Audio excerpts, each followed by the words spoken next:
चेहरा से 21 रुपये दे, शुक्रिया अदा करती हूँ। लाओ मेहमान, हमारे आजाद यादव तरफ से यही दूल्हे के लिए छाव में 21 रुपये दिए, अदा करती हूँ। लेकिन कहना क्या, कहाँ गए रे तई? अरे आते यारे पिया के प्यार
छप्पन छोरी 72 वाला आएगी लौंडा हंसराजपुर वाला हमारे अनीश यादव भैया 50 किलो में से 21 पिए देता है।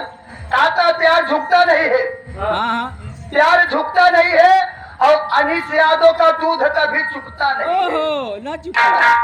21 पिए के पुरस्कार भैया को नमस्कार। साथ आगे हमारे पटेल जी, साथ ही साथ हमारे प्रेम जी आगे भैया की तरफ से 21 पे पुरस्कार भैया को नमस्कार। कहना क्या है मेरी जान? ये पप्पू पटेल हमारे बैठा बाजार कराने वाले हैं। यह बैठा हमारे बराबर दिया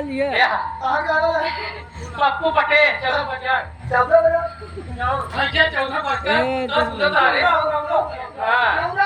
लेकिन हम कहा देते ही हो। हाँ दिया खूब अच्छे से।